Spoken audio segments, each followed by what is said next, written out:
Perfeito. Então, gente, o tópico da aula de hoje, vocês estão me ouvindo bem, né? Eu vou ter um vento aqui para não morrer de calor. Acredito que vocês estejam me ouvindo. Sim, muito bem. Então, pessoal, o que é que acontece?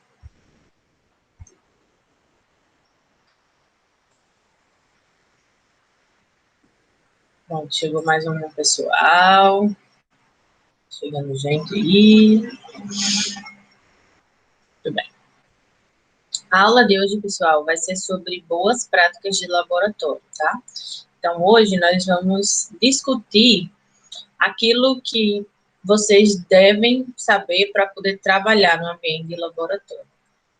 Claro que nem sempre a gente sabe trabalhar nesses ambientes, então é bastante importante que a gente discuta sobre isso, mesmo que algumas coisas pareçam muito óbvias. Mas, já dizia Clarice Lispector, o óbvio é a verdade mais difícil de se enxergar.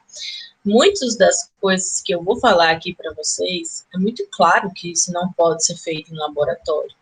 É muito claro que não fazer essas coisas faz parte das VPLs. Contudo, é importante que a gente recobre que quando a gente começa a trabalhar em laboratório, quando a gente começa a ter essa vivência, que é muito de vocês, da biomedicina, a gente começa a se acostumar, e quando a gente se acostuma, a gente perde o medo. E aí, quando a gente perde o medo, acontece acidentes. Aí a gente fica com muito medo. Aí, meu Deus, fica muito paranoico. Aí, nada acontece por muito tempo, porque você está se cuidando. Aí você vai perdendo medo, até o dia que você se descuida de novo. Então, é sempre o gráfico assim, né? Não acontece nada, aí você vai se descuidando, aí o risco aumenta, aí pá, acontece alguma besteira. Aí você, ai meu Deus, desesperado. Aí, puf, tem uma queda. E assim vai.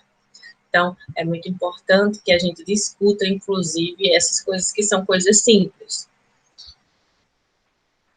Para começo de conversa, eu vou falar com vocês um pouco sobre um resgate histórico da biossegurança, né? De onde a biossegurança veio e por que ela perdura até hoje, quais são os marcos históricos, e a gente vai fazer uma breve diferenciação do que é risco e do que é perigo, tá, pessoal? Então, para que a gente exercita a biossegurança? Quais são os benefícios dessa prática? Essa prática de biossegurança, ela não se aplica apenas ao bom funcionamento do laboratório, como a gente viu, mas também à saúde das pessoas que trabalham nesse laboratório e da comunidade, e mais especificamente das pessoas que estão próximas a esses trabalhadores da área da saúde, que são vocês. Então, vocês que vão trabalhar no laboratório de análises clínicas, que podem trabalhar também em laboratórios de microbiologia dentro do hospital. O hospital, ele é cheio de bactérias multiresistentes. Então, os processos de biossegurança são importantes desde a manutenção da saúde daquele paciente, para que ele não adquira uma infecção no ambiente de assistência à saúde, até a não carregar esse micro-organismo, que é muito característico do ambiente hospitalar, para a comunidade, para que a comunidade não se contamine e a gente tenha esses quadros de surto por bactérias super resistentes, porque essas bactérias, poucos antibióticos conseguem neutralizá-las, na verdade, quase nenhum. E aí a gente tem que trabalhar numa terapêutica para auxiliar o paciente a, sozinho, através do seu próprio sistema imunológico, combater esse micro-organismo, né? Vamos lá.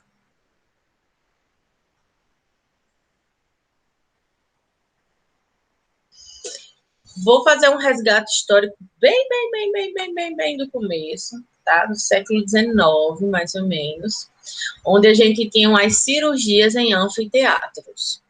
Como assim? As cirurgias, os procedimentos cirúrgicos, eles eram feitos abertos, em anfiteatros mesmo, em teatros gigantes. Então, vocês imaginem aí o teatro lá, Teatro Municipal, aqui de Mossoró, para quem já foi. E imagine que esse teatro ele é organizado da seguinte forma: tem um palco central e tem todas as cadeiras ao redor, né, em várias fileiras. E no meio desse palco existiam as cirurgias. As cirurgias eram verdadeiros espetáculos e elas eram abertas tanto ao público quanto para os residentes de medicina, para eles aprenderem como fazer uma cirurgia.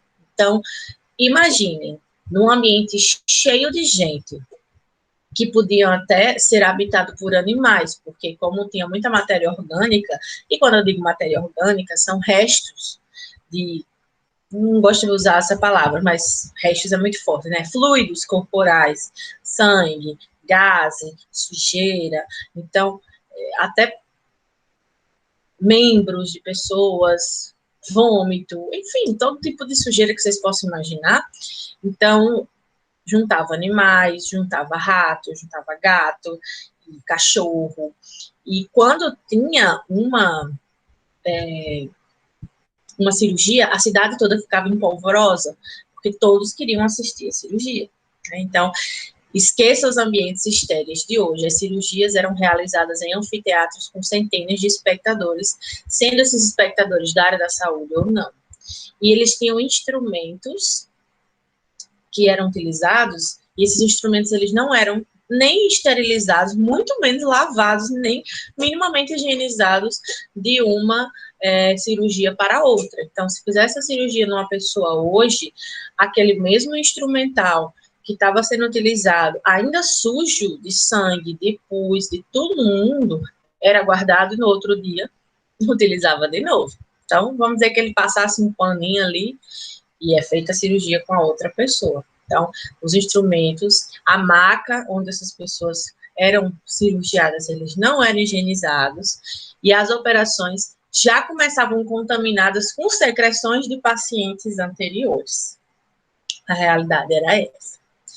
Temos também o papel do cirurgião, né? O cirurgião, ele não era uma pessoa que tinha habilidade e competência na área de saúde. Ele era uma pessoa que tinha habilidade e competência em cortar carne, em desmembrar, em abrir. Então, eram verdadeiros açougueiros que faziam o papel aí de abrir a pessoa e investigar. Lembrando, pessoal, que antigamente não se tinha muito conhecimento da semiologia e da semiotécnica dos órgãos e dos tecidos, era tudo muito rudimentar. Então, era muito difícil ter um profissional da área da saúde capacitado. Era uma questão de saber abrir uma pessoa e não de entender sobre o processo de saúde-doença.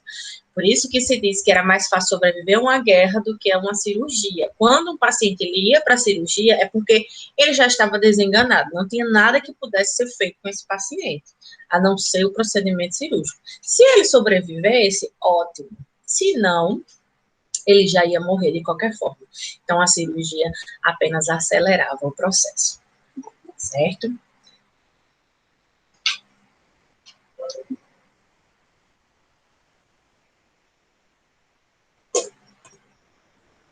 Aqui, eu gosto bastante dessa obra de arte, que ela retrata essas cirurgias no ambiente de anfiteatro. Veja só, todos os...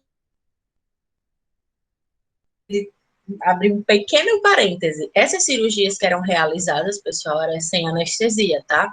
Porque na época não existia anestesia, não existiam os anestésicos que a gente tem hoje. Então, as cirurgias eram realizadas no cru. O paciente estava sentindo tudo.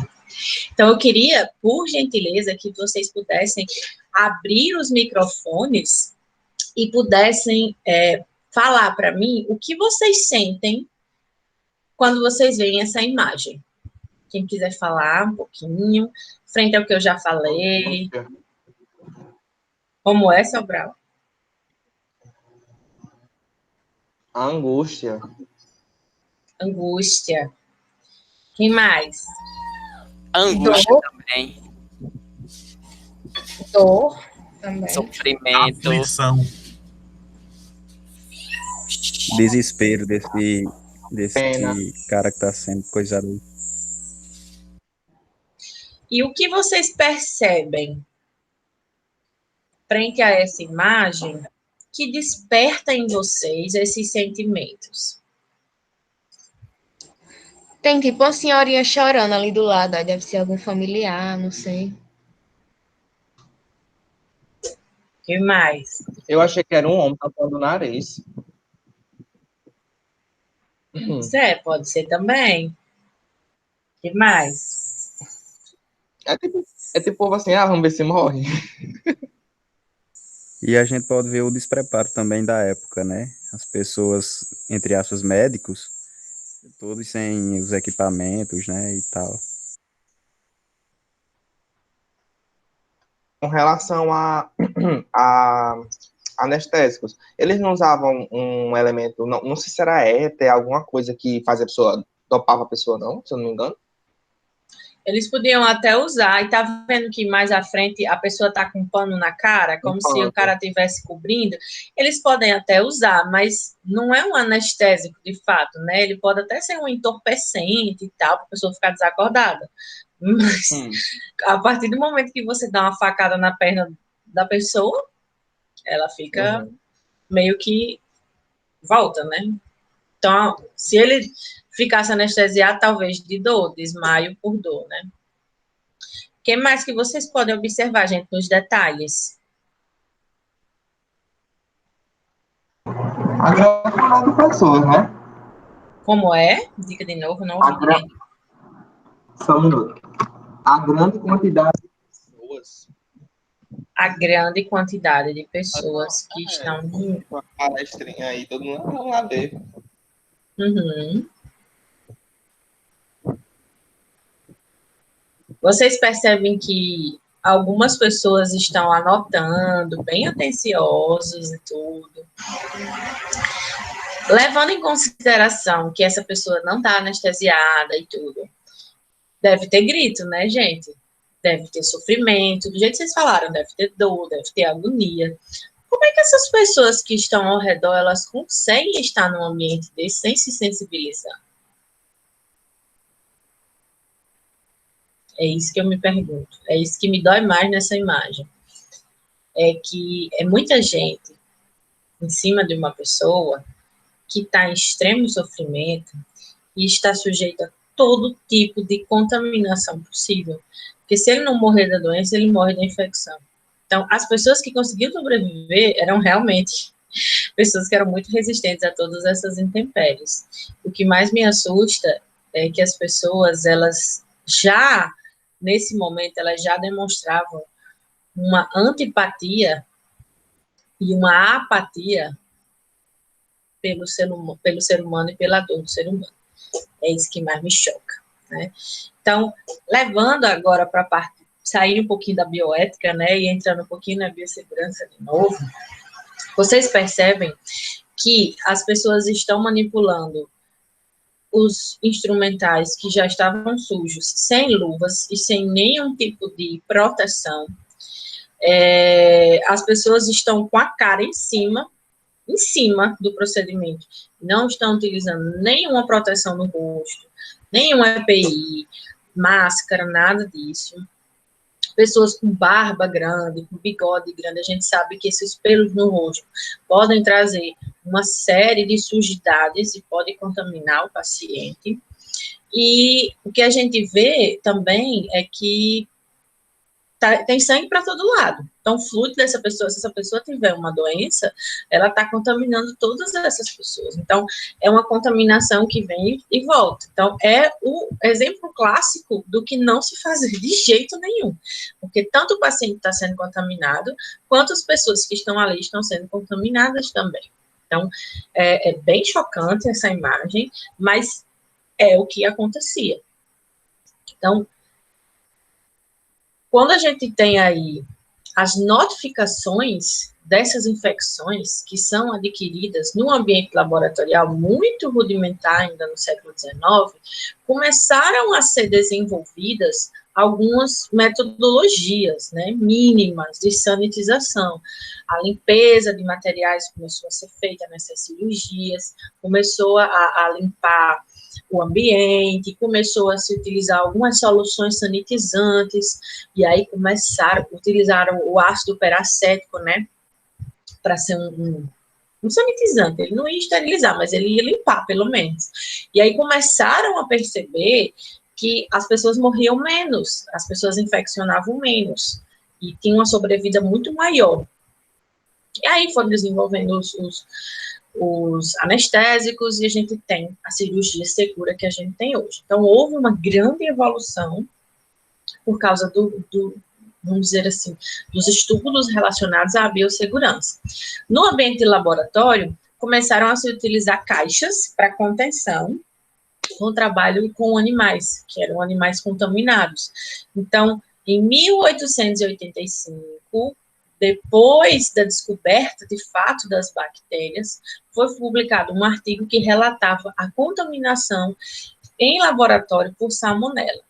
E aí, a partir disso, começou a se pensar como é que a gente pode criar um equipamento que impeça que a pessoa que está trabalhando com aquele micro-organismo não se contamine, né? Impeça a contaminação.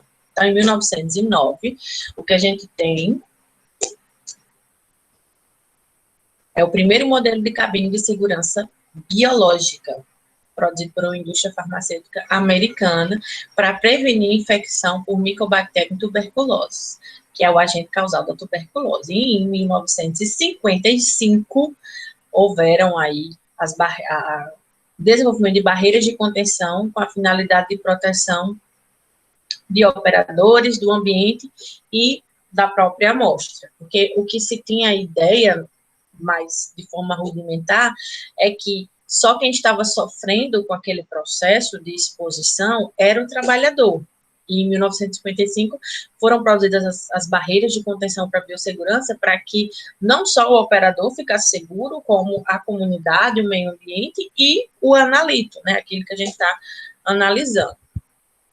Em 1970, a gente tem o surgimento da engenharia genética, e o que é que isso tem a ver?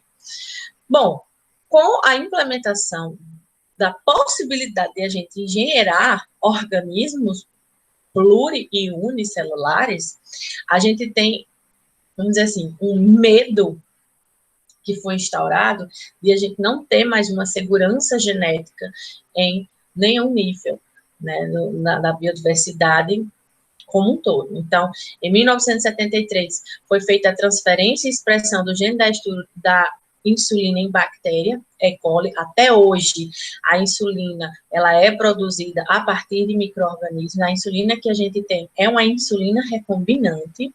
E em 1974, um ano depois, a gente teve a conferência de Asilomar, que com certeza vocês já assistiram a alguma aula de bioética que fala sobre essa conferência, que tratava sobre questões éticas acerca dos riscos e técnicas de engenharia genética e sobre a segurança nos espaços laboratoriais, sobre biossegurança como um todo. Porque com o surgimento da engenharia genética, começou-se a ter medo em termos éticos e de biossegurança, até onde essa técnica poderia ser maléfica e não benéfica. Por isso que a lei de biossegurança no Brasil, ela trata muito de engenharia genética e de célula-tronco, mais do que, de fato, segurança em relação a micro-organismos, né?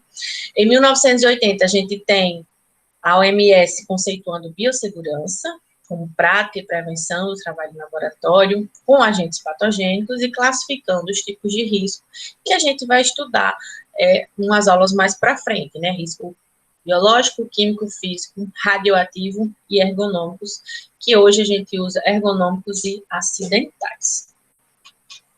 Em 1990, a gente começa a ver a biossegurança como tema de pesquisa, né, os programas de biossegurança voltados também para a tecnologia do DNA recombinante, e em 95 a criação da CTN-Bio, que é a Comissão Técnica Nacional de Biossegurança, trazendo ainda a mesma ideia de que a biossegurança está relacionada a organismos geneticamente modificados, mas a gente vai ver aqui, e a gente já viu que a biossegurança ela não está limitada somente a isso. A biossegurança é muito mais ampla do que só organismos geneticamente modificados no Brasil.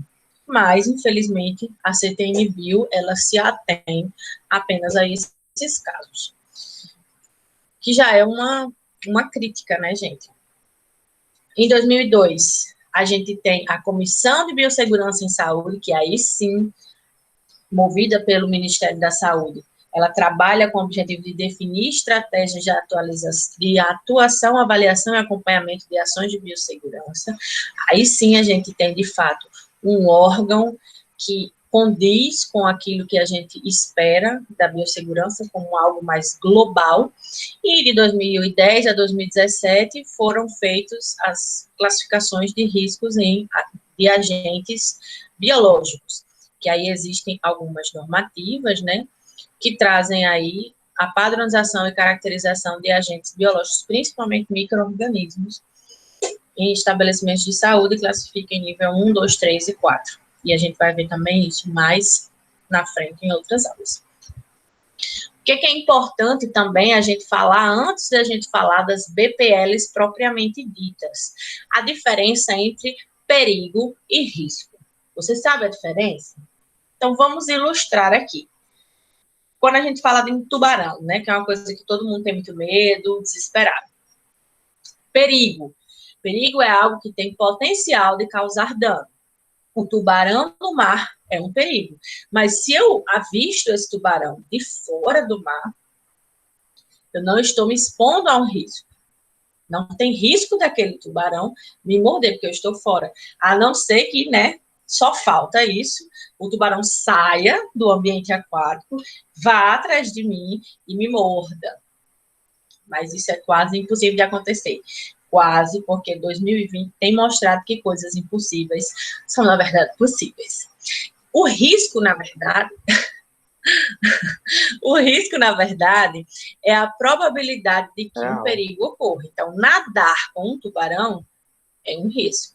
Então, o ambiente de laboratório é um verdadeiro Shark Tank, não é? É um verdadeiro tanque de tubarões. Porque o ambiente laboratorial, ele tem muitos riscos. Então, estar no ambiente laboratório é estar submetido a diversas condições de risco, mesmo que ele tenha um programa de biossegurança muito bom, mesmo que a gente tenha um técnico de laboratório excelente, que não deixe faltar nada, que siga o manual de biossegurança a risco, que esteja lá sempre com a gente. O ambiente do laboratório é um ambiente de risco. Então, estar nele é risco para a gente. Então, quando vocês entrarem no laboratório, quiserem fazer uma pergunta, quais são os riscos desse laboratório? E o técnico dizer, não existe risco, ele está errado. Pode até não ter o perigo de acontecer, por ter tudo certinho, mas risco todos os laboratórios têm, e todos os ambientes de trabalho têm. Então, o risco, né, como eu havia comentado, os tubarões são perigosos, olhá-los da praia não oferece risco, mas nadar com eles oferece risco. Então, você está fora do ambiente de laboratório,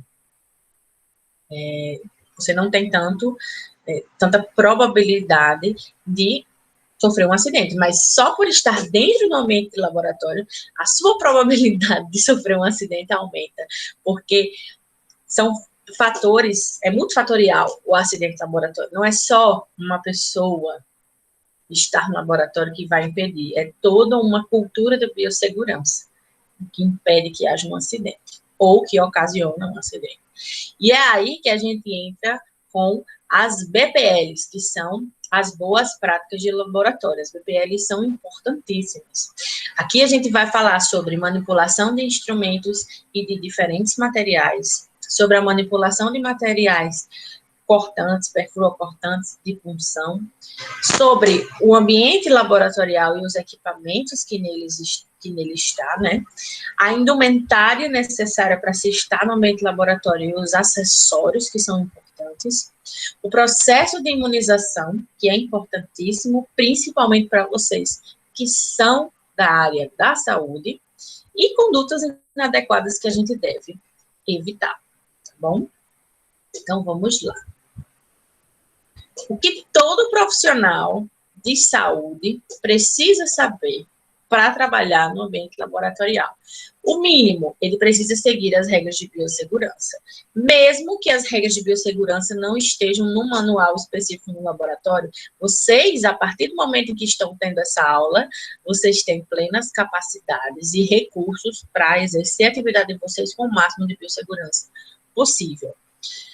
Ser treinado e aprender as precauções e procedimentos de biossegurança, principalmente aqueles que são relacionados especificamente ao seu ambiente de trabalho, porque cada ambiente de trabalho vai expor vocês a diferentes tipos de riscos e a diferentes patógenos, quando a gente fala de micro-organismos. Conhecer as regras para o trabalho com agentes patológicos e conhecer os diferentes tipos de risco.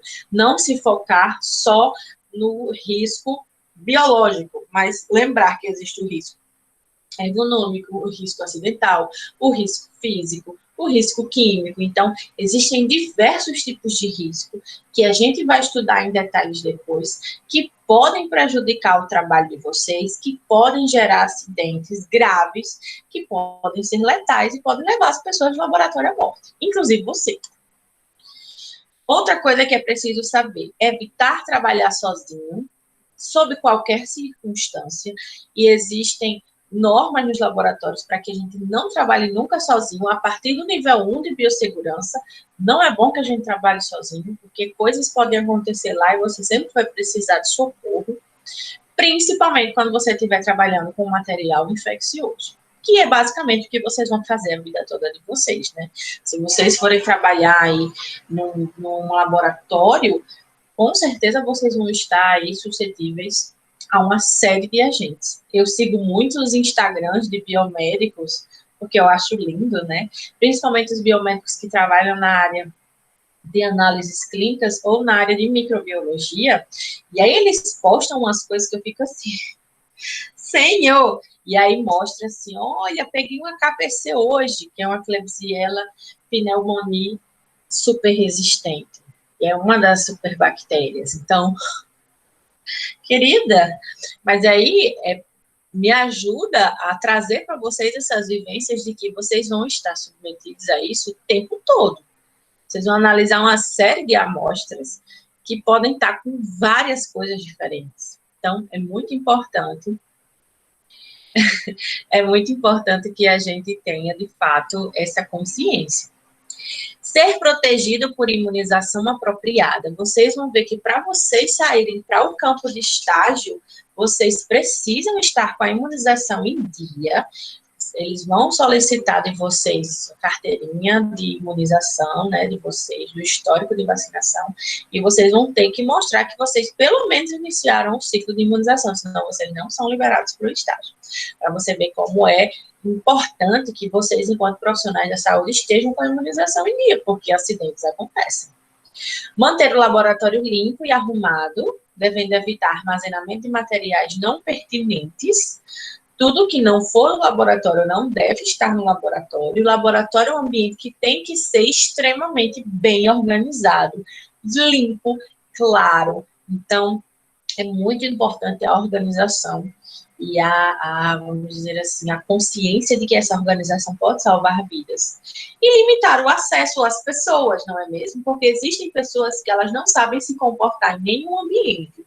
Em laboratório, muito menos. Então, o laboratório é para estar pessoas que só são extremamente capacitadas para aquilo. Ou pessoas que são inexperientes, como vocês, mas que estão norteados com um profissional que sabe se comportar ali, que vão manter ordem, né, no local. Porque a gente entra no laboratório, a gente já fica eufórico, né? Ai, meu Deus, que coisa linda. Ai, que esse estudo faz o quê? Ai, isso aqui faz o quê? E começa a pular, e começa a gritar, bola no chão. A gente tem que, né, centrar e saber que nós somos profissionais da saúde em formação, e nós precisamos nos comportar como tais. Vocês estão na linha de frente. Quando fala esse negócio de na linha de frente, só se lembra de coronavírus, mas nem só de coronavírus vivem as infecções hospitalares, não é mesmo? Vocês vão estar sujeitos não só a coronavírus, como micro-organismos muito mais letais do que o corona, por mais que a gente esteja no cenário de pandemia, não desmerecendo o potencial mortal desse vírus, mas existem outros micro-organismos que eles são muito mais letais. E vocês vão estar lidando com o atendimento frente a frente com o paciente. Vocês vão estar lidando com atividades de apoio a esse paciente e vão entrar em contato com material biológico. Então, vocês vão estar direto na fonte da infecção. E que tipo de material biológico vocês podem entrar em contato? Dos mais diversos. O que tiver no corpo da pessoa que vocês puderem analisar, vocês irão. Então, sangue, ótimo. Todo mundo aqui está careca de saber. Mas existem outras secreções que são importantes, secreções purulentas, sêmen, o próprio leite materno, que muita gente diz que leite materno é vida, é o líquido da vida, porque o leite materno é o ouro que sai dos seios maternos para o filho. Certo, não, tem tudo isso, de fato. O leite materno ele é riquíssimo, riquíssimo nutricionalmente, para o bebê imunologicamente. Mas você manusear o leite materno de outra mãe, sem saber qual é o histórico daquela mãe, se ela tem alguma infecção, se essa infecção pode passar através do leite materno. Então, existem várias doenças que podem ser passadas através da amamentação. E se você trabalhar num banco de leite e não souber disso, não souber dessas, vamos dizer assim, premissas para se trabalhar com esse fluido, é muito importante. O vômito, também da mesma forma, o escarro, qual que vocês vão fazer a análise de escarro? Urina, então, e fezes, é com vocês mesmos, né? Saliva e outros fluidos corporais. Então, toda matéria orgânica produzida por um ser humano que vocês puderem utilizar para fazer análise, desvendar que problema aquela pessoa tem e ajudar no diagnóstico clínico, na terapêutica farmacológica, vocês vão estar trabalhando nessa perspectiva, porque essa é a profissão de vocês. Então, vocês têm que ter muito cuidado, porque vocês vão estar na linha de frente de praticamente todas as doenças que são características ali da região onde vocês trabalham. Então, é importante, além de tomar os cuidados necessários, ter os equipamentos corretos para manusear esse tipo de material, para bloquear a transmissão de micro-organismos para você não contaminar a amostra e evitar aí uma contaminação que passe de você para os funcionários, para a comunidade, e aí causam problemas mais sérios, tá bom? Gente, eu não parei de falar nem um minuto, só parei quando eu mostrei a fotinho, né? Mas se vocês tiverem dúvida, em qualquer momento dessa aula, vocês podem me parar e podem fazer, vamos dizer assim, podem verbalizar, trazer falas, entendeu? Vocês fiquem à vontade, esse espaço é de vocês, tá bom? Agora eu vou passar para materiais e equipamentos, começando aí com alguns resíduos, alguns perfurocortantes, a gente vai ver algo desse tipo, tá bom? Bom, equipamentos ou materiais com resíduo biológico precisam ser manuseados com cuidado, seja ele perfurocortante ou não. O perfurocortante, ele tem aquele plus, né? É o que o Matuto chama de aquele plus a mais. Por quê? Porque além de ele poder estar potencialmente contaminado, né? Ele tem a capacidade de lesionar a nossa barreira física mais importante, né, imunológica, que é a nossa pele, que é o que nos protege de muitas infecções. Então, é muito importante levar em consideração isso. Os materiais que são reutilizáveis no laboratório, eles têm que ser extremamente bem esterilizados antes de serem reutilizados. Então, além de a gente ter que lavar esse material antes da pessoa que vai lavar esse material, tem que haver uma limpeza prévia, seja com métodos químicos, ou seja com métodos físicos, ou ambos. Então, por exemplo, materiais odontológicos. Eu sempre levanto essa questão aqui. Você observa a biossegurança do dentista que você vai? Porque pare para pensar um pouco. Você está lá com a sua boca aberta, ele está mexendo com os seus fluidos, com materiais perfurocortantes, lhe expondo a todo tipo de agentes externos. Imagine se ele usa um instrumental que ele não esterilizou. Então, geralmente, o que se faz é utilizar um método químico de neutralização para poder fazer uma limpeza e remoção mecânica daquelas sujidades. Depois, autoclave, depois é que pode utilizar no paciente. Então, se ele não fizer todo esse trabalho com muito cuidado, a probabilidade de desenvolver alguma infecção é altíssima. E aí eu trago, porque o pessoal da odontologia é o pessoal da área da saúde, então é mais raro disso acontecer.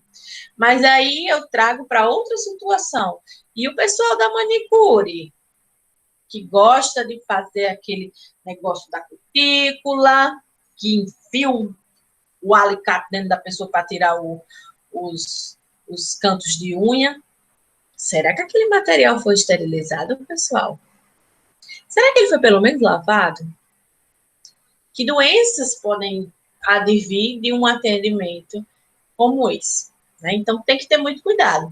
Eu trouxe essas duas ilustrações dessas duas situações, porque são situações do dia a dia, mas isso se repete no serviço de saúde também. Né? E é importante que a gente tenha essa noção de biossegurança e leve essa noção de biossegurança para outros espaços também, que não só o espaço hospitalar, certo?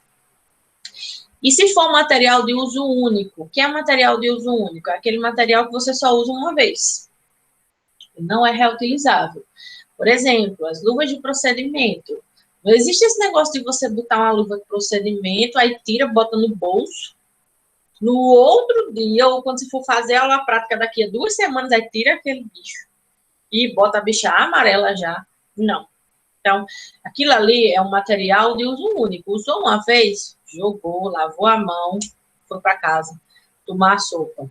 Então, é muito importante que a gente descarte esses materiais em local apropriado, e muitos desses materiais de uso único, eles também precisam de uma neutralização microbiológica antes de serem jogados. Por exemplo, uma placa de Petri cheia de micro-organismos, uma placa de Petri de material descartável, né, de plástico, que é muito comum ter. Na verdade, é mais comum hoje a gente ter material descartável do que de reutilizando. Então, esses materiais, eles precisam ser autoclavados antes, para poder a gente colocar no expurgo, né, para a gente poder dar um destino final, certo? Outra conduta que é extremamente inadequada, envolve o material de trabalho de laboratório, é a pipetagem com a boca. Gente, por favor, não.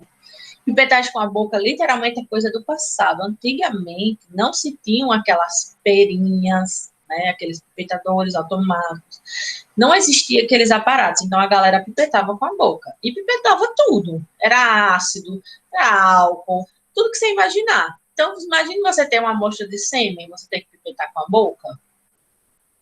Não estou nem com vontade, né? Coragem, meu pai, exatamente isso.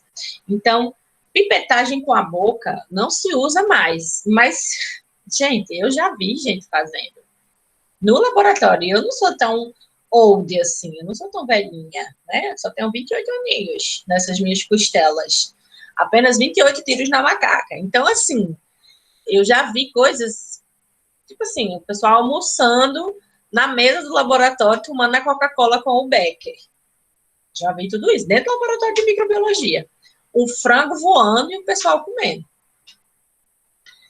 Já vi Daniela e Nayara fazendo isso. Será verdade? Não sabemos, né? Espero que Não, pelo amor de Deus. seja só uma brincadeirinha. Então, isso não é permitido que a gente tenha esse tipo de conduta. Pipetagem com a boca é extremamente perigoso, porque a gente pode ingerir materiais infectantes, materiais corrosivos. Além disso, quando a gente for fazer a prática no laboratório, a primeira coisa que a gente tem que fazer é ver se aqueles materiais estão íntegros. Por quê? E quando eu falo de íntegro, eu falo inteiro mesmo. Às vezes uma vidraria está trincada, às vezes um dos materiais que a gente está utilizando está com algum aspecto esquisito, e a gente, vou utilizar, não vou pegar outro não.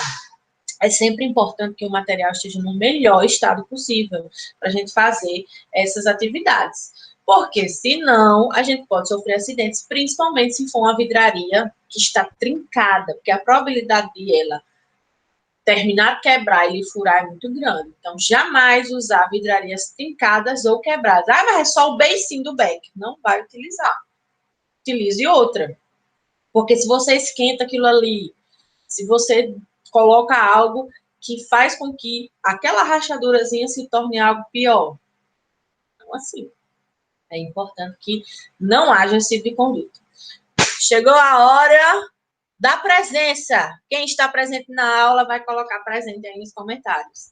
Presente, presente, presente, presente, presente, para eu quantificar a presença de vocês. Muito que bem. E só subindo o nome presente. Muito bem.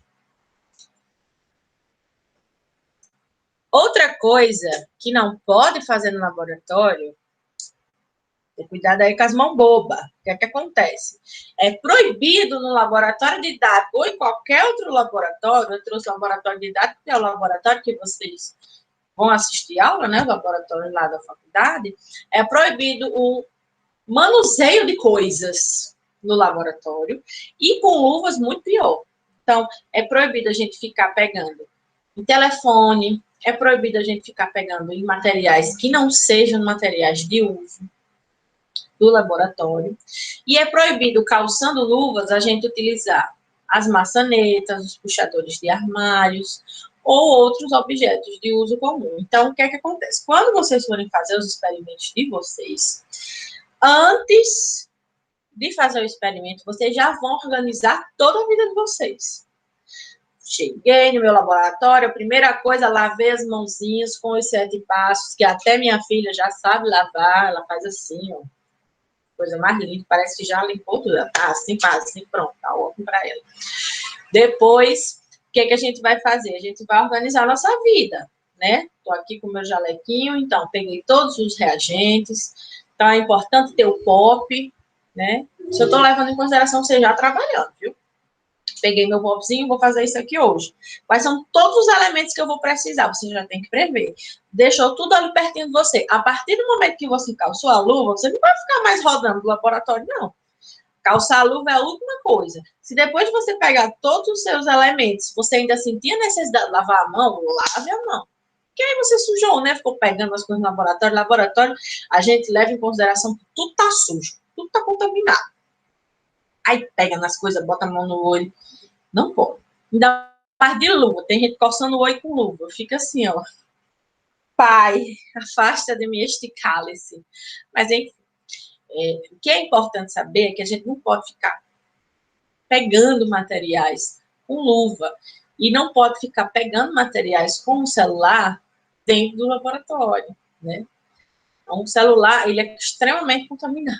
Depois eu vou trazer uma comunidade bacteriana que foi extraída de um celular, só para vocês terem noção.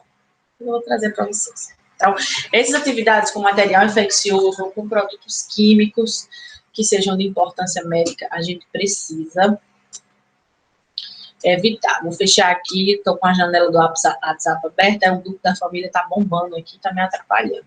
Mandando foto de corrente, foto de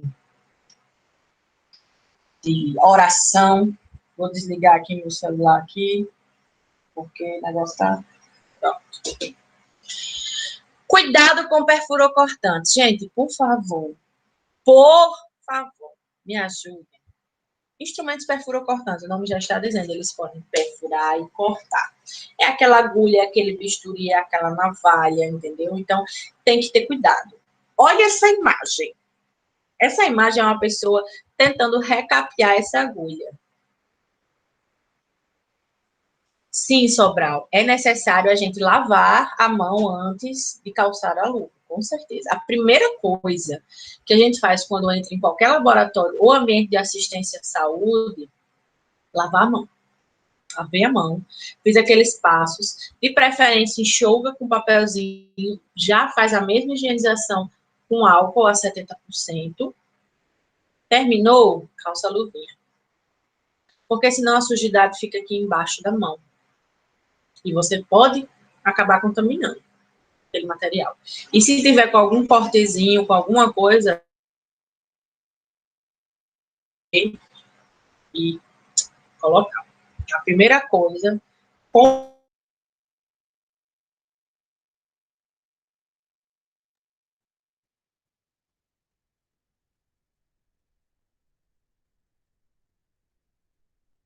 é tão grande, porque depois que você utilizou um material perfurante, você não é para estar mexendo dessa forma. Você, depois que tirou a capinha, você não pode recapear essa agulha. Você tem que já destinar para o método de descarte que a sua empresa assumiu. E aí eu já dei essa aula várias vezes, acho que é a 4ª vez que eu falo sobre esse assunto, se não me engano é a 4ª vez que eu estou nessa disciplina.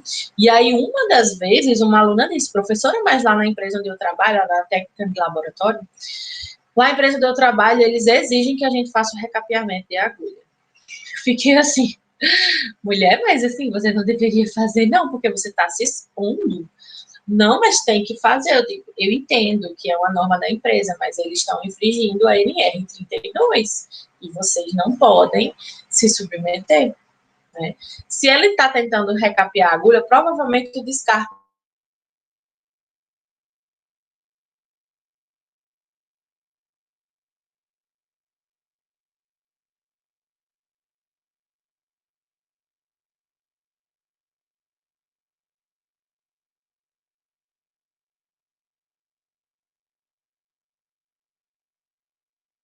ele meio que destrói e incinera um pouquinho, e aí você tem um descarte mais seguro. Mas fora isso,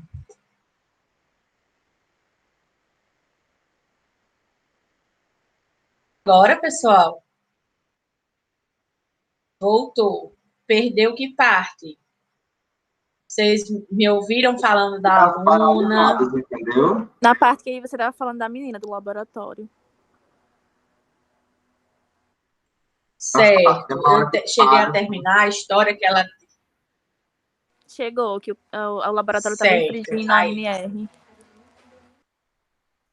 Isso. O laboratório ele estava interferindo aí, infringindo, na verdade, a NR32, e ele não podia fazer isso. Então, muito provavelmente, eles estavam aí acondicionando esse resíduo no lugar incorreto, para ele estar solicitando que haja esse recapeamento. Então, é uma coisa que é extremamente proibida, não pode acontecer, é recapear a agulha, entortar a agulha.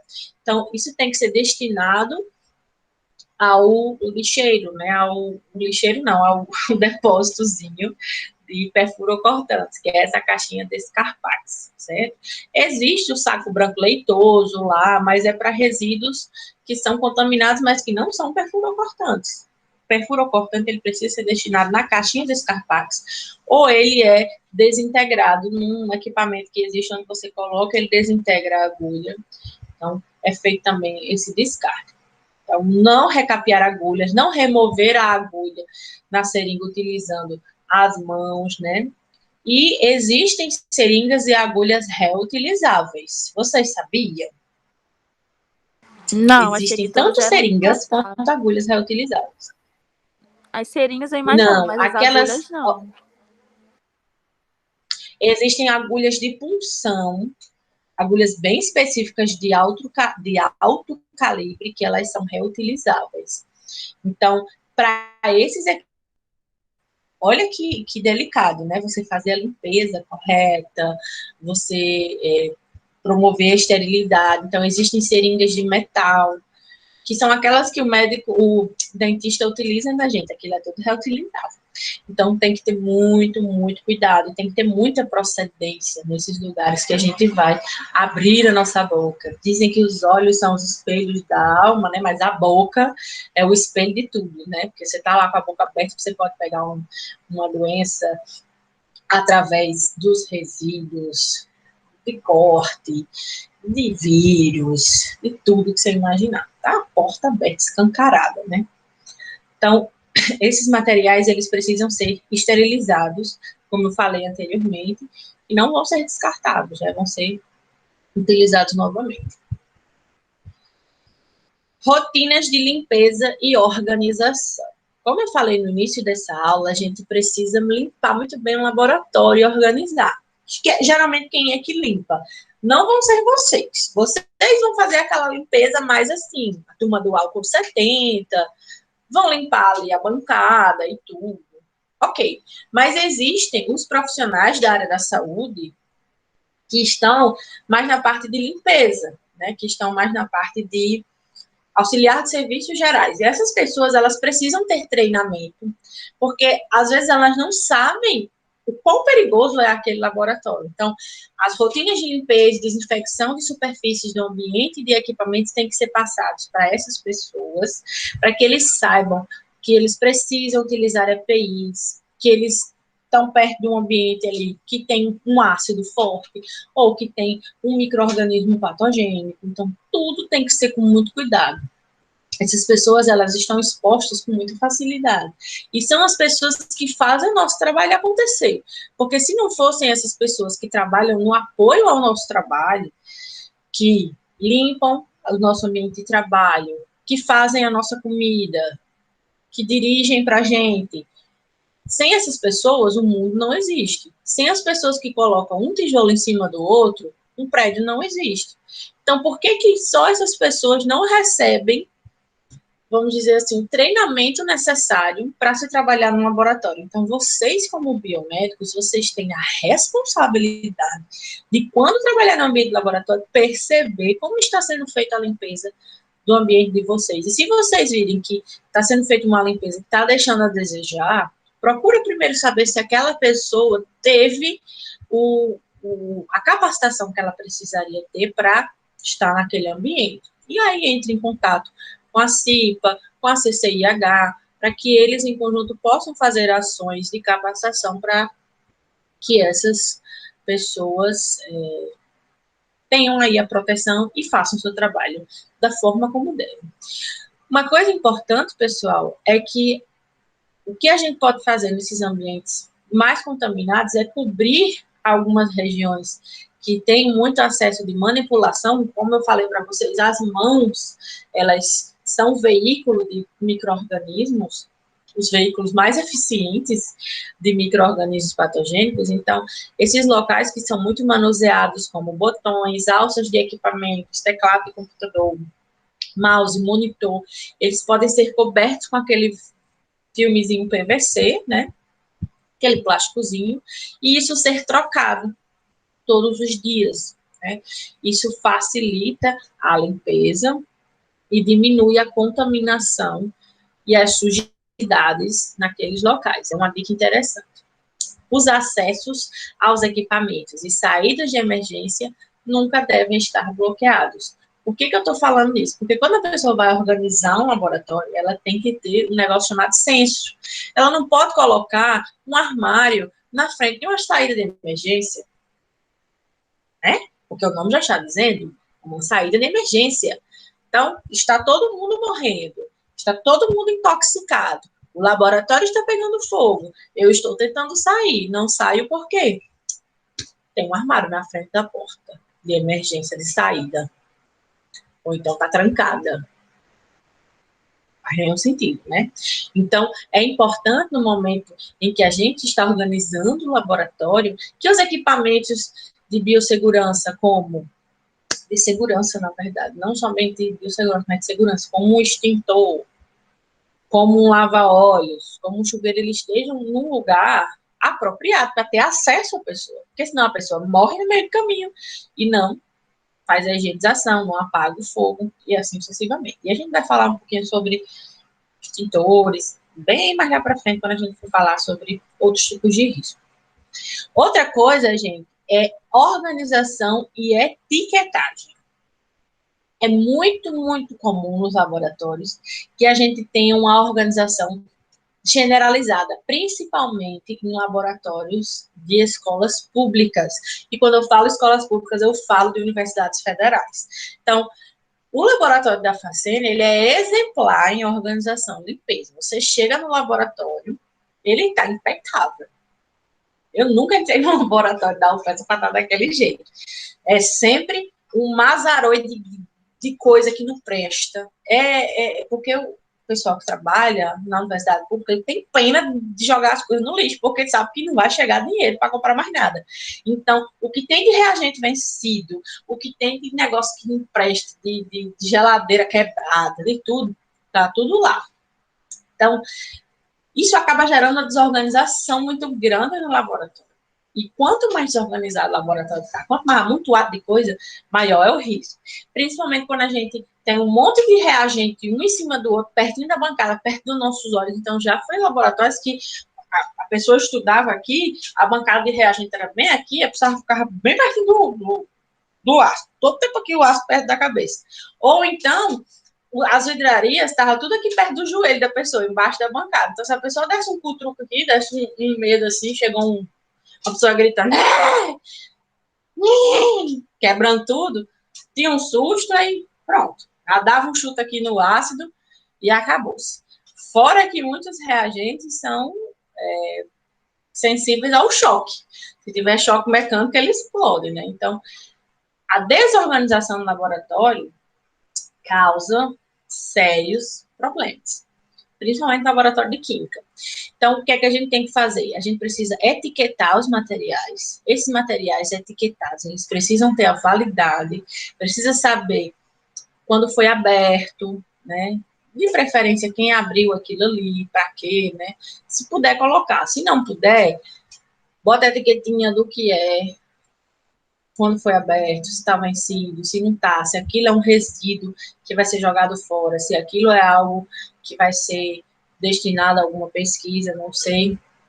E eles têm que ser organizados, esses materiais, por ordem de compatibilidade, ou mais precisamente de incompatibilidade. Então, eu não posso organizar uns reagentes por ordem alfabética. Não, eu tenho que organizar aqueles que são incompatíveis, eu tenho que separar. O inflamável não pode ficar perto de um que produz chama, né? Um peróxido, um negócio assim, um superóxido. Eu não posso pegar algo que tenha choques mecânicos e botar outro perto de que tenha choques mecânicos também, porque se bater um no outro, explodiu o laboratório, né? Eu não posso colocar um reagente que é sensível à água, que se eu botar água, ele toca fogo, perto da pia, embaixo da pia, no armário embaixo da pia. Então, tudo isso a gente tem que levar em consideração. Tudo isso, organização. Então, outra coisa, isso eu estou falando de reagentes, né, fechadinhos, cada um na sua vidraria. E quando a gente faz alguma solução, algum meio de cultura, aí faz o bicho, deixa lá no Erlenmeyer, ninguém sabe nem o que é aquilo. E pior, quando usa materiais que não são do laboratório para armazenar. Eu já cheguei na geladeira do laboratório, tinha uma garrafa de água, em Dayá, só que dentro era água sanitária. E aí? A água sanitária bem geladinha. Buf, passa para dentro, né? Já vi também com álcool, né? É a minha filha que tá batendo aqui. Tchau, vá-se embora. Eu espero que seja ela, porque se não for, é um próprio calunga, né? Então, assim, acho que já foi.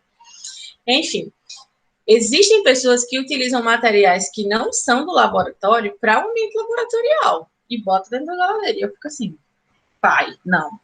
Um exemplo clássico foi um amigo meu, acho que vocês não conhecem, que ele morava na casinha dele e tal, e tinha esse costume de acondicionar coisas de limpeza em garrafas de refrigerante. Ele colocava sabão, que ele comprava um sachê, né, o refil, e colocava nas garrafas. E um dia, ele colocou água sanitária, deixou lá. Esqueceu. Limpou umas coisas, deixou essa garrafa lá à mostra. Ele chegou em casa morrendo de sede, não tinha água na geladeira, não tinha água no garrafão de água. Ele viu aquela garrafa e pensou que era água. Disse, ai, graças a Deus tem essa água. Botou no congelador, a garrafa cheia de água sanitária. Beleza, quando ficou bem geladinho, ele, puf, deu 2 goles do tamanho do mundo. E aí, desesperado, porque ele só percebeu o gosto da água sanitária depois que ele já tinha dado goles mil. Aí saiu desesperado, chorando, com certeza que ia morrer, que não sei o quê, blá. Aí teve que comer uns carvão ativado, foi pro pronto-socorro, foi uma onda. Tudo isso por quê? Porque ele acondicionou um material que é tóxico num ambiente, num recipiente, na verdade, que é conhecidamente utilizado para armazenar uma bebida, ou um alimento, ou qualquer coisa. Então, isso não se deve fazer de jeito nenhum, nem no ambiente doméstico, nem no ambiente de laboratório, principalmente. Então, cortem isso da vida de vocês. Então, precisa ter uma etiquetagem, precisa ter data, precisa ter o nome da pessoa que fez aquilo ali. Porque se não tiver, como é que a gente vai saber o que é aquilo? Então, tem que levar em consideração isso também, tá? O que mais? Manutenção de equipamentos. Gente, por favor, vamos fazer um pacto aqui.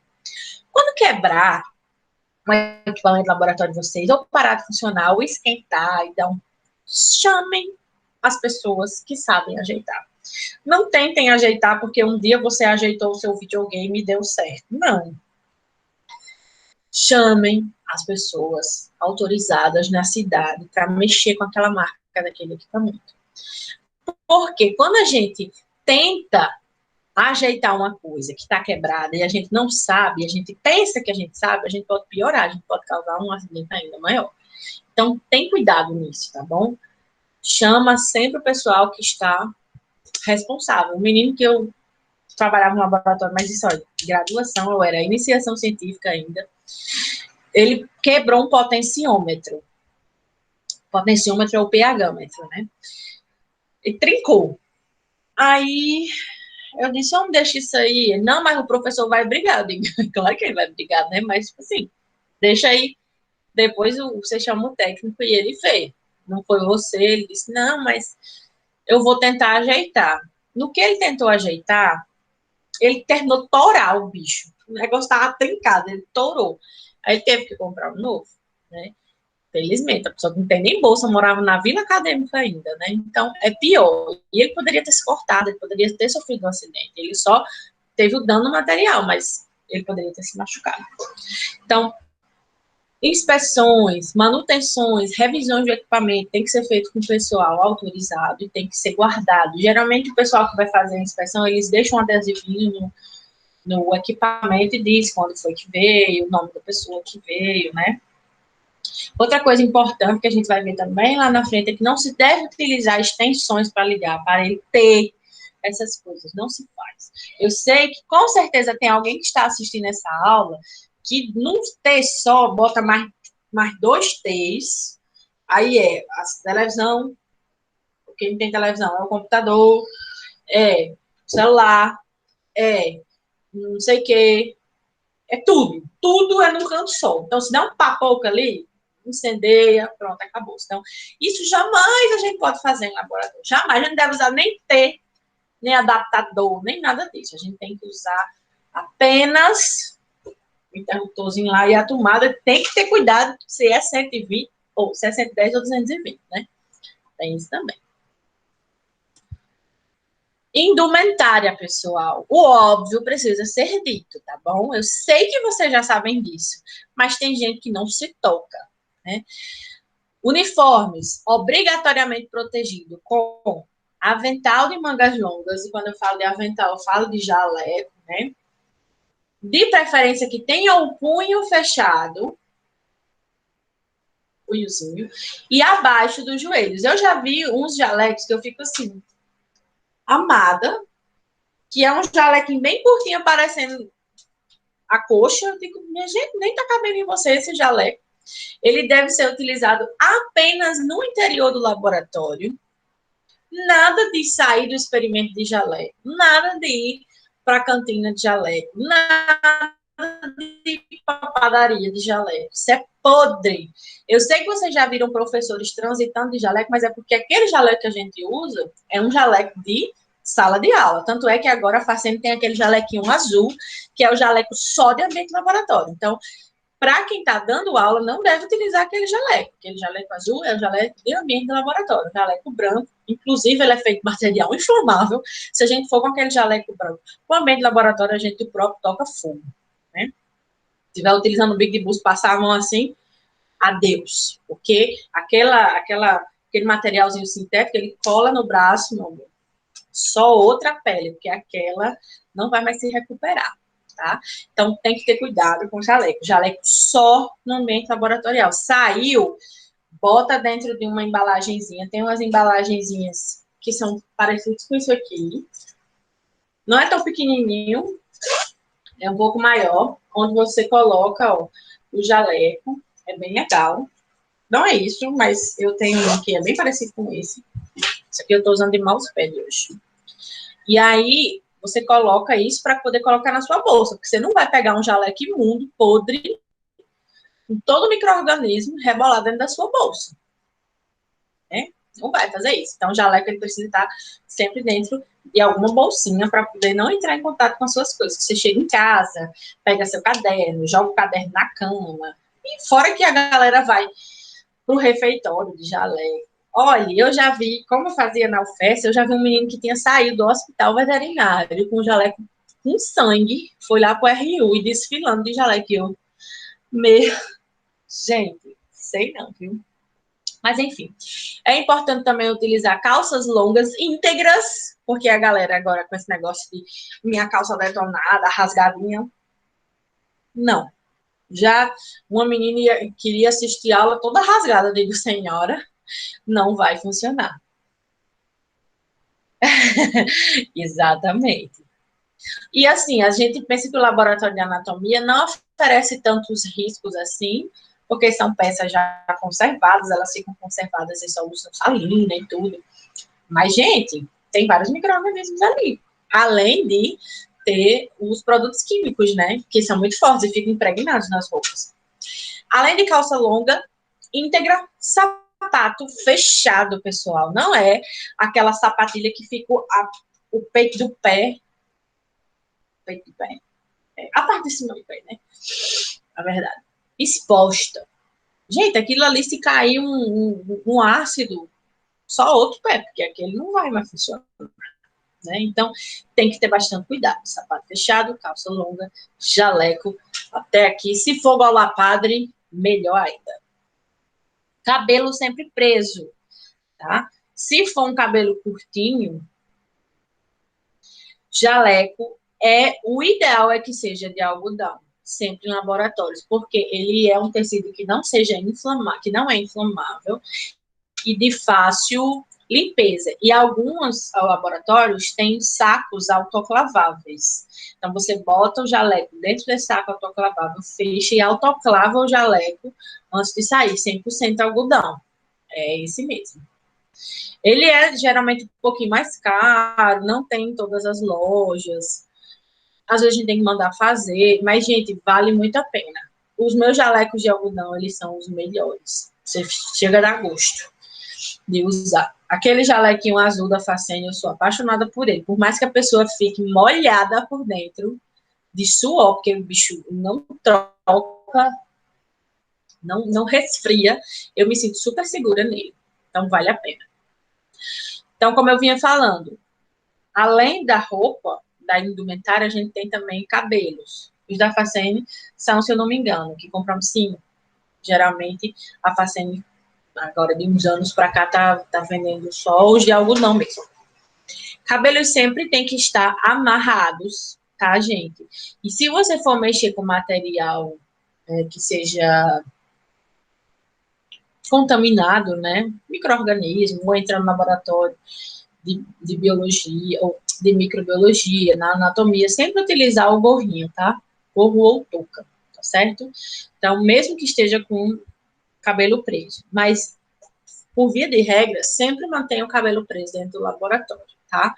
Porque a galera vem, eu acho tão engraçado que as meninas vêm, aí prende o cabelo, aí faz assim, ó, bota isso aqui pra fora, aí fica assim, bem pega rapaz, aí faz assim, aí bota a franja e bota o gorro aqui, aí fica a franja e o gorro. Gente, não, é assim pra trás mesmo, do jeito que eu tô aqui.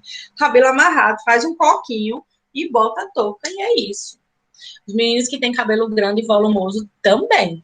E é indicado, pessoal, que a gente não use barba. Então, os meninos que têm barba longa, grandona, vasta, normalmente não combina com barba, tá bom? Que você utilize má utilização, tá certo? Se eu machuquei o coração de alguém com essa informação, mas tentei lidar com ela nessa sexta-feira à noite. Eita, Misael. Então, né? Vamos ver. Cuidado com os adornos, pessoal. O que é adorno? É tudo aquilo que adorna, que deixa mais bonito, que deixa a pessoa mais arrumadinha, né? Que marca que este é meu e ninguém tasca. Mas, infelizmente, no ambiente laboratório não combina com adorno. Então, quem é casado aí vai ter que pedir licença, tirar um pouquinho a aliança, né? Então, brincos são necessários tirar, piercing, com certeza. Uma vez eu fui na UPA, que eu estava com a pressão lá nas cucuias, e tinha uma menina lá fazendo estágio. E aí, ela usava aqueles piercings no nariz aqui, né? Aquela argolinha. E ela chegou, se arrumou, botou lá os EPIs, botou a máscara. Ela nem se lembrava. No meio do estágio, tem que tirar o brinco. No meio do estágio, gente, ela baixou assim para a colega, e eu só de butuca, né? Porque eu tava assim, a pressão lá em cima, mas atentíssima a todas as regras de biossegurança que não estavam sendo seguidas naquela UPA. Ela baixou e disse, mulher, esqueci de tirar, e mostrou. Eu lendo os lábios, né, de longe, porque eu sou dessas, leitora de lábios. Mulher, esqueci de tirar. Aí ela viu que eu estava vendo e voltou com a máscara. E eu fiquei só assim, ó, julgando ela internamente. Então, tudo isso a gente tem que evitar. Luiz, voltando para o jaleco, atrás do jaleco que vem na fazenda. Peraí, deixa eu abrir aqui o chat que eu não consegui ler. Calma. Luiz, voltando aqui para o jaleco, kkkk. Atrás que vem na fazenda tem tipo uma coisinha, meio que para puxar. Seria mesmo essa função para puxar caso aconteça algo assim? Não tem botão. É aqueles lacres, sei lá. O que é isso de não tem botão? Não entendi. Ele tá falando aquele negócio que prega o jaleco, não é botão. Geralmente aquelas... Eduardo tá falando daquela faixa Sim, que não, tem atrás. é uma faixa. Eu entendi que é uma faixa. Sim, É aquela faixinha que tem nas costas, né? É geralmente para... Não é nas costas, estão dizendo? Acho que é, né? É geralmente para puxar a pessoa, caso a pessoa tenha algo súbito, e aí você que está atrás dela, você bota a mão ali e puxa. A pessoa está morrendo, aí você vai lá e puxa a pessoa. Não é o que está atrás. Né, Eduardo? É isso que você está perguntando. Aquela cordinha que tem assim atrás. Que a gente, que é colega, a gente pega a cordinha e fica... Vai, bicho, vai. Eu fazia isso o tempo todo. Era só pegar uma cordinha daquela que eu fazia com as minhas colegas. Quem quiser ser meu amigo, que lute, né? Eu sou dessas. Enfim, voltando para as joias e bijuterias. O mínimo possível. E quando eu digo o mínimo possível, gente, é zero, tá bom? Então, nada. Não vão de nada desse tipo para o laboratório. Não se deve usar anéis, não se deve usar, principalmente aqueles que têm reentrância, buraquinho, pedras, nada disso. E não se deve usar pulseiras, colares, relógio, nada disso. Né, como tem essa campanha aqui. Então, sempre guardar dentro da bolsa, deixa lá no guarda-volumes, tá tudo certo, tá? Por que que não pode? Porque além de guardar sujidades embaixo, né, nas reentrâncias, pode rasgar a luva quando você tiver.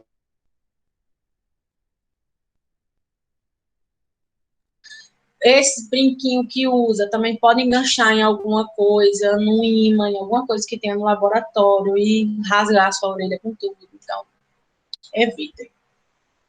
Bom? Maquiagem, felizmente também não poderemos usar. É expressamente proibido passar maquiagem no laboratório. E é sugerido, né, que a gente não utilize maquiagem para ir trabalhar, porque essa maquiagem, ela guarda uma série de sujidades. Eu sei que vocês sabem, as meninas, e talvez algum menino aí, que utiliza maquiagem, uma base, alguma coisa, que no final do dia a gente sente uma oleosidade na nossa pele, a gente sente que tá suja a pele. Então, imagine isso lá no ambiente laboratório, você só o pancake, o cílio batendo aqui e sujando essa parte da máscara, porque eu já vi, e aí fica tudo sujo. Então, toda sujeira do laboratório vai vir para o seu rosto, e é importante não utilizar. Então, evitar o excesso de batom, de rímel, cílio postiço, por gentileza. Não, tá certo? Muito perigoso. Então, pra gente que é menina, que é muito cobrada pela sociedade, né, patriarcal, de estar sempre bela, a gente tem que ser muito suficiente no que diz respeito à nossa própria beleza natural, porque nós não vamos poder utilizar adornos, nem maquiagem, nem nada disso, muito menos perfume. Por que perfume? Porque vocês vão trabalhar num ambiente de assistência à saúde, pessoal, e esses ambientes têm pacientes, esses pacientes têm problemas pulmonares, esses pacientes já estão num momento muito sensível. Então, o perfume forte, ele pode influenciar negativamente nesse paciente. Além disso, um ambiente fechado, um ambiente como um laboratório, às vezes você chega com aquele perfume tão forte que você causa até dor de cabeça nos seus colegas. Além disso, a gente tem as experimentações animais. Os animais de experimentação, eles sabem distinguir cheiro.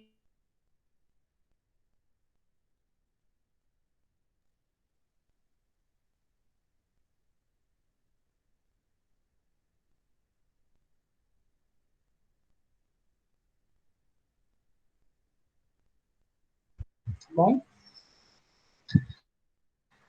Unhas, pessoal. Oh, meu Deus. Travou de novo, gente. Que pena. Parou onde, então? Parou nos animais, porque não pode, porque os animais, eles vão ficar perturbados, os animais, eles vão acabar, né, ficando estressados, porque eles sentem o cheiro da pessoa e eles sentem também aquele cheiro de perfume, são muito sensíveis. Então, não deve utilizar, o experimento ele pode ficar bastante prejudicado, porque você está gerando um estresse desnecessário para o animal. Unhas, as garotas da unha em gel e das unhas postiças. Infelizmente, gente, a gente não vai poder utilizar. Vão ter que utilizar assim que nem a professora, olha, minha unha é só o cotoco. Desde que eu comecei a trabalhar, eu sempre trabalhei com microbiologia. A minha professora não deixava a gente trabalhar com unha grande. Ela não deixava a gente pintar a unha também, porque ela dizia que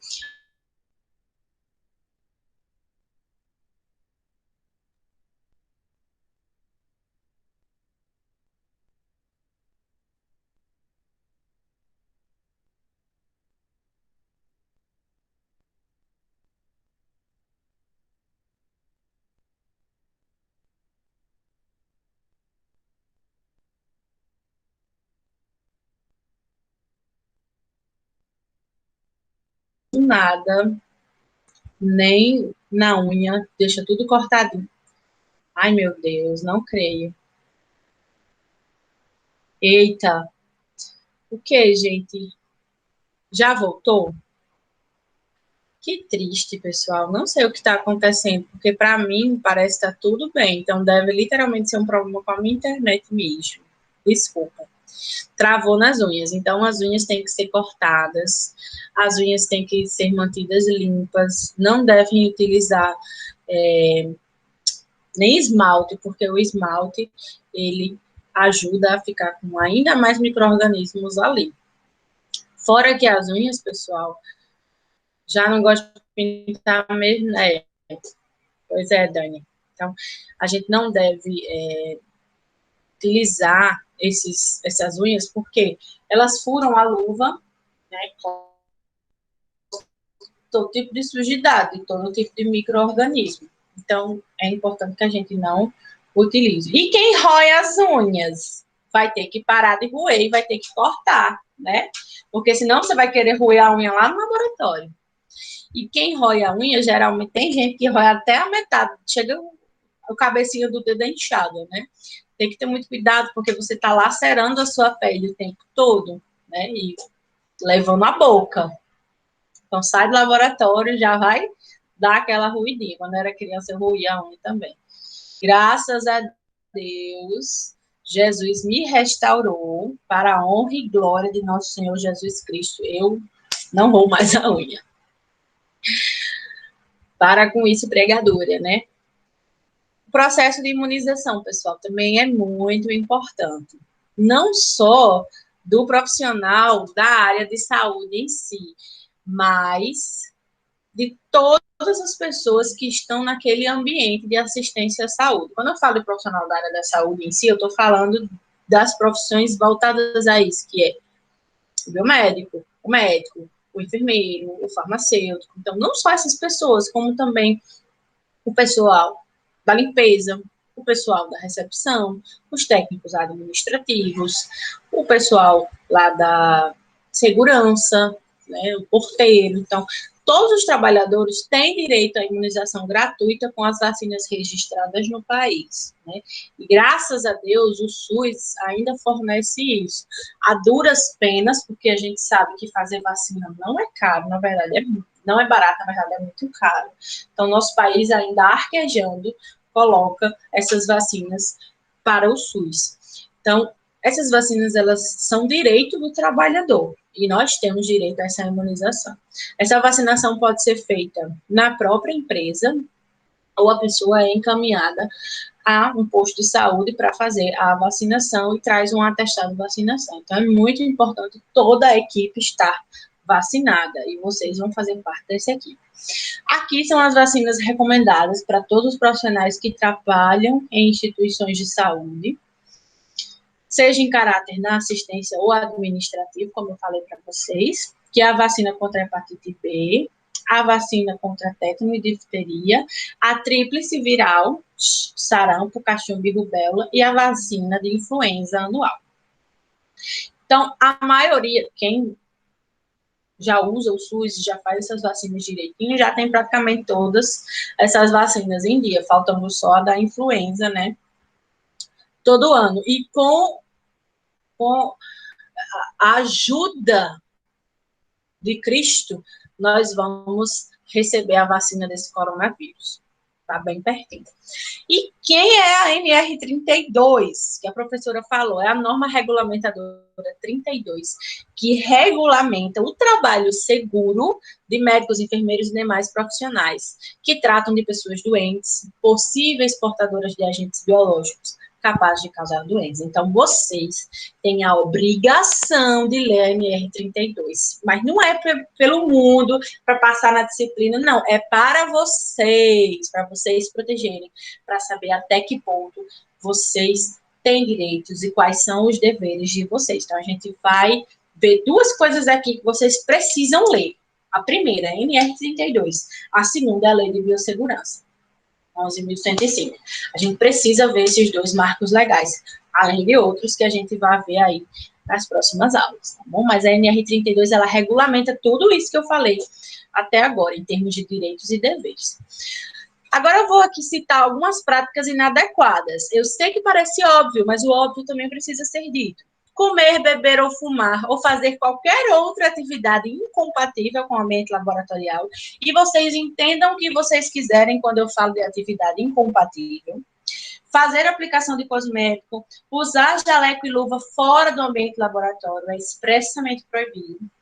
E levar animais de estimação, né? Só o que tem nas universidades públicas é gato e cachorro. Então, vez por outra, você está quietinho trabalhando e aí chega uma pessoa com um gato. Pois é, não pode fumar dentro do laboratório, tá, pessoal?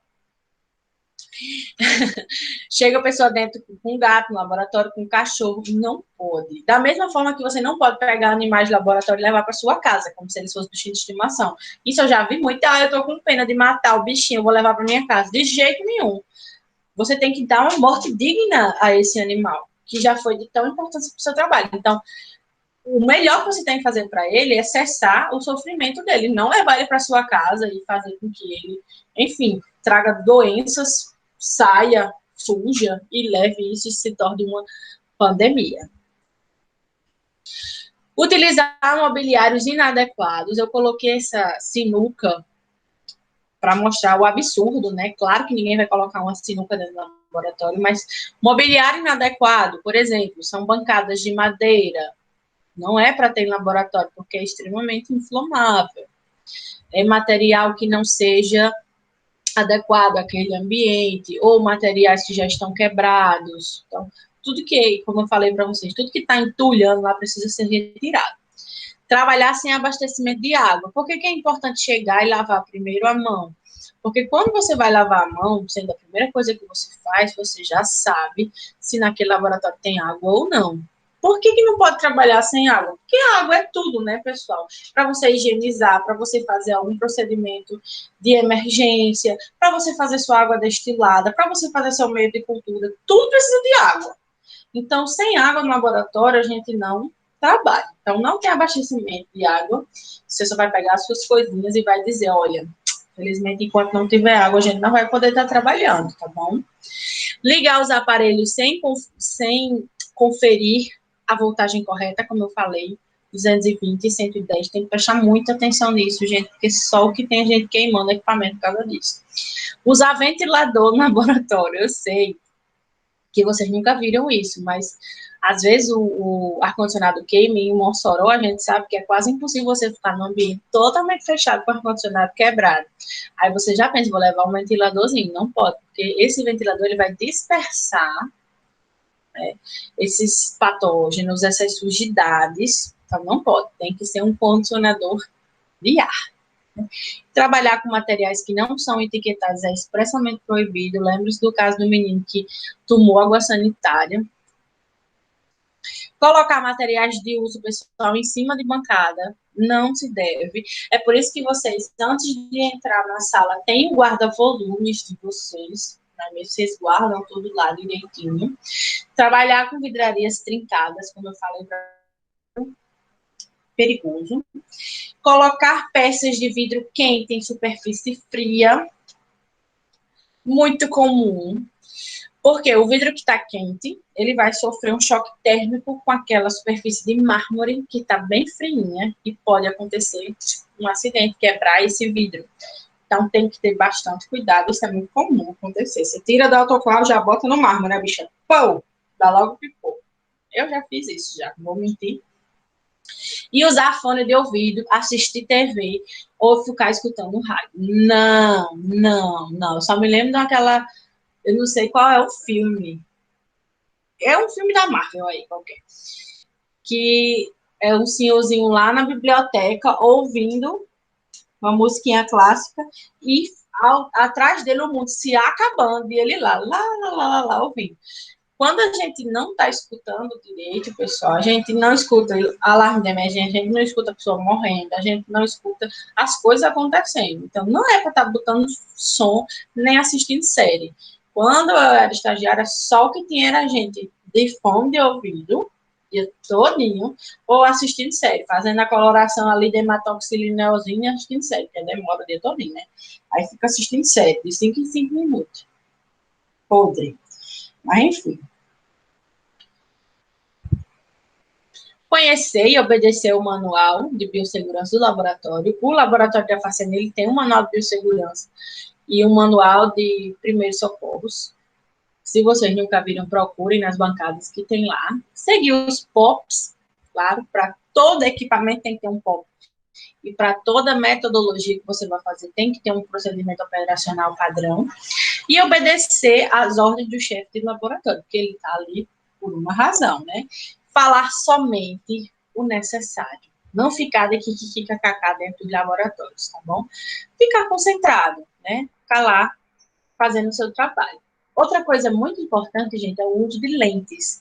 Deve-se evitar ao máximo tanto o uso quanto o manuseio de lentes dentro do laboratório. Principalmente utilizar, querer mexer na lente com luva. Isso não existe. Então, quando for para o laboratório, pessoal, é óculos. Não usa lente, tá bom? Porque lente é muito perigoso. Tanto em termos de infectologia, quanto em termos de produtos químicos voláteis que podem reagir ali com o material da lente e causar uma lesão na retina de vocês. Então, é proibido usar lente no laboratório. Outra coisa muito importante é o controle de insetos e roedores.